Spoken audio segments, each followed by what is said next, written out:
Sejumlah negara NATO mengirimkan pasukan ke Greenland untuk mengikuti latihan bersama Denmark. Langkah ini dilakukan usai ancaman Presiden Amerika Serikat Donald Trump yang ingin menguasai Greenland.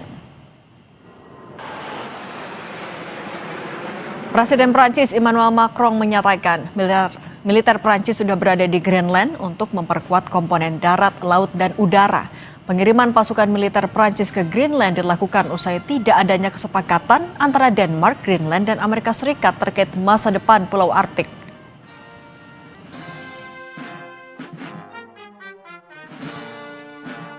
Décidé de se joindre à l'exercice qui a été programmé et lancé par le Danemark de manière souveraine et indépendante dans le cadre d'Arctic Endurance.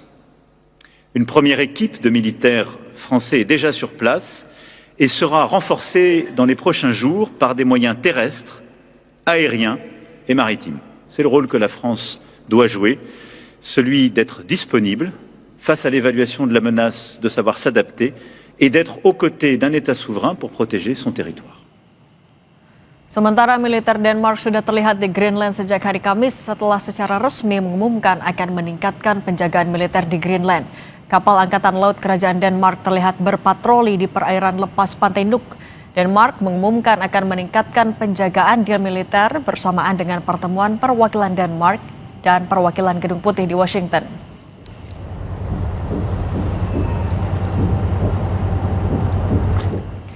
Presiden AS Donald Trump kembali menegaskan ambisinya untuk mengakuisisi Greenland sebagai bagian dari kepentingan strategis keamanan nasional. Pernyataan ini muncul setelah adanya pertemuan antara Perdana Menteri Denmark dan Greenland dengan Wakil Presiden AS serta Menteri Luar Negeri. Trump turut menyaksikan kemampuan Denmark dalam menjaga kedaulatan Greenland jika menghadapi ancaman pendudukan dari negara besar seperti Rusia atau Tiongkok, yang menegaskan bahwa AS memiliki kemampuan untuk melakukan banyak hal guna memastikan wilayah itu tidak jatuh ke tangan pihak lawan, serupa dengan langkah-langkah yang diambil AS terhadap Venezuela. I wouldn't be telling you what I'm willing to do, certainly. I'm not going to give up options, but it's very important. Greenland is very important for the national security, including of Denmark.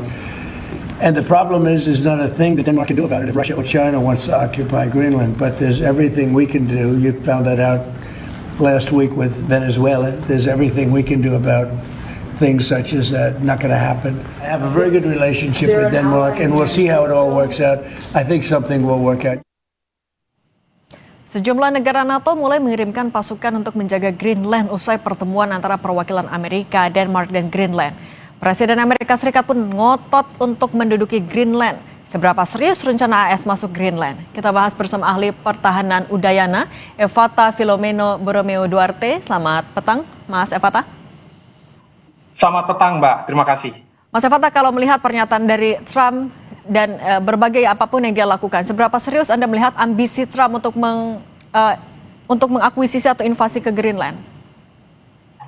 Tentu apa yang dipikirkan oleh Trump memang sudah matang disusun sejak tahun 2019. Tetapi sebenarnya perlu kita lihat kembali dari sisi politik. Sebenarnya apa yang dilakukan oleh Trump ini memaksa Uni Eropa, khususnya NATO, untuk melakukan negosiasi ulang. Jadi tidak dilakukan secara eskalasi perang penuh, tetapi ingin memaksa agar mereka berunding dan kembali menegaskan bahwa kepemilikan dari Greenland berada di dalam otoritasnya Amerika Serikat. Tentu Amerika Serikat saat ini sangat serius dan Amerika Serikat sedang dalam kondisi tercekik ya dalam kebutuhan pengembangan magnet mereka yang menjadi salah satu keunggulan militer mereka hari ini. Jadi ke depan kita akan melihat perebutan magnet dan kebetulan Greenland memiliki seluruh akses dan sumber daya tersebut. Tapi Mas Evata, kalau kita melihat negara-negara NATO sudah kirim pasukan militernya ke Greenland, artinya eskalasi bisa diprediksi semakin meningkat? Ya, tetapi tidak dalam kondisi eskalasi secara penuh. Kita perlu membatasi bahwa harapan besar dari Eropa, khususnya dalam aliansi NATO ini, mereka meminta agar Amerika mengurangi intensitas dan juga agresivitas yang terjadi di sana dan mulai membahas kembali apa yang menjadi nilai-nilai moralistik yang dibawa oleh Eropa dan juga NATO. Tetapi kita bisa melihat bahwa hal tersebut menjadi tanda bahwa sebenarnya harapan besar dari Amerika Serikat adalah untuk menciptakan situasi yang kondusif dan menunjukkan kepada dunia bahwa Greenland adalah premium strategic space yang harus segera dikuasai oleh Amerika Serikat dan tidak untuk dikompromikan kembali. Kalau sebenarnya Amerika Serikat juga masih mau negosiasi, tapi kan pertemuan terakhir antara AS, Denmark sama Greenland berakhir buntu. Artinya dialog atau diplomasi macam apa yang masih bisa menjadi untuk mencari solusinya? Ya, solusinya memang sudah deadlock begitu. Jadi satu-satunya yang bisa dilakukan oleh Eropa, kita terbuka saja bahwa sejak tahun 2021 Amerika sudah keluar dari fakta khusus ya terkait dengan informasi data intelijen yang disuplai Amerika Serikat kepada Eropa sebanyak 70%. Dan Amerika sebenarnya sudah memberikan tanda bahwa NATO harus mandiri, khususnya mereka yang berada di wilayah European Union. Nah, melihat bahwa hari ini agresivitas yang dilakukan oleh Amerika itu terjadi juga, bahwa mereka menginginkan sekali pendudukan terhadap Greenland secara politik, nah ini tentu tidak mengagetkan Uni Eropa, dan Eropa hanya mungkin akan mengatakan bahwa kita siap untuk merenegosiasi, dan tidak seluruh negara Eropa juga siap untuk bertempur lawan Amerika Serikat. Saya melihat demikian. Oke, Mas Evata, tidak ada yang mau perang ini sampai terjadi, tapi kalau kita membandingkan kekuatan militer antara AS dengan negara-negara NATO dan juga Greenland, seperti apa? Singkat saja. Ya, saya melihat bahwa terciptanya 3 aliansi ya. 3 aliansi ini nanti akan fokus. Pertama, kita bisa melihat Denmark, kita bisa melihat Norwegia, juga kita bisa melihat Swedia. Dan kita juga melihat bagaimana Prancis ya dan juga Jerman sudah mengirimkan pasukan mereka. Tetapi jumlahnya tidak sampai ratusan.